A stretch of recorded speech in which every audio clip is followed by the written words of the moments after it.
திமுக அரசின் சாதனைகளை மனதில் வைத்து மக்கள் தனக்கு வாக்களிப்பார்கள் என அக்கட்சியின் பொள்ளாச்சி தொகுதி வேட்பாளர் ஈஸ்வரசாமி தெரிவித்துள்ளார்.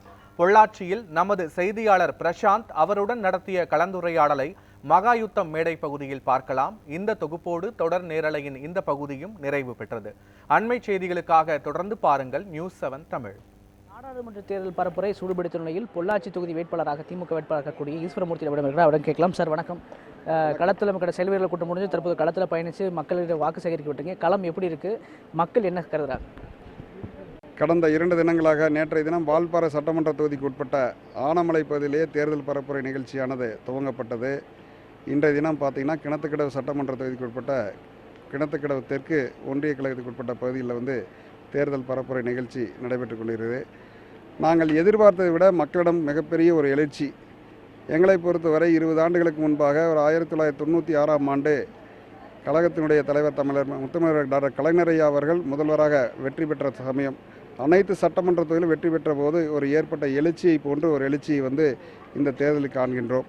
தமிழக முதல்வர் அண்ணன் தளபதியார் அவர்கள் மக்களுக்கு செய்திருக்கக்கூடிய சாதனைகள், அவர் மீது மக்கள் வைத்திருக்கிற நம்பிக்கையின் காரணமாக மிகப்பெரிய எழுச்சியோடு பொதுமக்கள், அதிலும் குறிப்பாக பெண்கள் இருந்து ஆரத்தி எடுத்து எங்களை வரவேற்று வாழ்த்து சொல்லி நீங்கள் தான் வெற்றி பெறப் போகிறீர்கள், தமிழ்நாட்டினுடைய முதலமைச்சர் தளபதியாருடைய தலைமையில் இருக்கக்கூடிய கூட்டணி கட்சிகள் தலைவரோடு சேர்ந்து தமிழகத்தில் இருக்கக்கூடிய 39, பாண்டிச்சேரியில் இருக்கக்கூடிய ஒரு தொகுதி 40 நாடாளுமன்ற தொகுதிகளிலும் திராவிட முன்னேற்ற கழகம் கூட்டணி கட்சி தான் வெற்றி பெறும் என்று எங்களுக்கு வாழ்த்து சொல்லி அனுப்பி கொண்டிருக்கின்றார்கள் என்பதை தெரிவித்துக் கொள்கிறேன். குறிப்பாக பொள்ளாச்சி தொகுதியை பொறுத்தளவுக்கு எதை முன்னிறுத்தி வாக்கு சேகரித்து கேட்டுருக்கேன்? ஏன்னா கடந்த ஆண்டுகளாக திமுக எம்பி இருந்திருக்கிறார். இப்போ ஏற்கனவே பல்வேறு திட்டங்கள் செஞ்சிருந்தாலும் கூட விடுபட்ட திட்டங்கள் இருக்கும். எதை முன்னிறுத்தி பிரச்சாரம் பண்ணுறீங்க?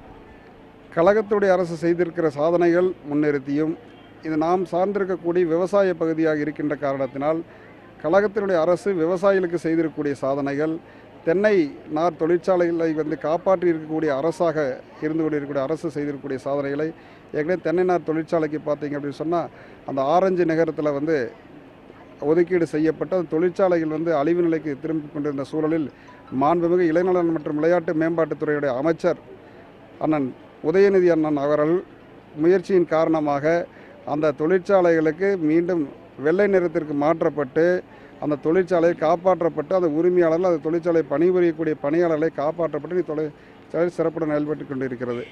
அதே போல் தென்னை மரத்துக்குடைய வாடல் நோயை காப்பாற்றுவதற்கான திட்டத்தை மாண்புமிகு தமிழ்நாடு முதலமைச்சரான தளபதியார் அவர்கள் கடந்த ஒரு 15 தினங்களுக்கு முன்பாக பொள்ளாச்சி நகருக்கு வருகை புரிந்த சமயத்தில் அவள் அந்த திட்டத்தை அறிவித்திருக்கிறார். அதை முன்னிறுத்தி நாங்கள் தேர்தல் பரப்புரை செய்து வருகிறோம். போட்டியிடக்கூடிய எதிர்க்கட்சி வேட்பாளர்களாக சொல்லக்கூடிய ஒரே வார்த்தை என்னன்னா, கடந்த 5 ஆண்டுகளில் எந்த திட்டமும் கொண்டு வரல, பொள்ளாச்சி எம்பி தொகுதி பக்கமே வரன்ற குற்றச்சாட்டை முன்னிறுத்தி தான் பிரச்சாரம் பண்ணுறாங்க. அவர்களுக்கு உன்னுடைய பதில் என்னவா இருக்கும்? ஒரு வேட்பாளர் கடந்த முறை பாராளுமன்ற உறுப்பினராக மரியாதைக்குரிய சண்முக சுந்தரம் அவர்கள் பணியாற்றி வந்திருந்தார்.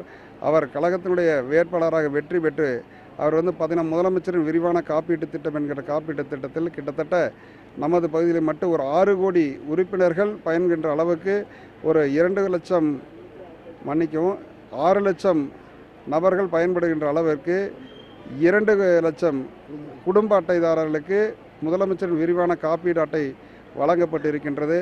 அதே போல் கல்லூரியில் படிக்கின்ற மாணவர்களுக்கு, கல்லூரி மாணவர்களுக்கெல்லாம் கல்விக்கடன் முகாம்களை நடத்தி நமது பகுதியில் எல்லாம் அந்த கல்விக்கடன் பெற்று அவங்களுக்கு வழங்கியிருக்கின்றார்கள்.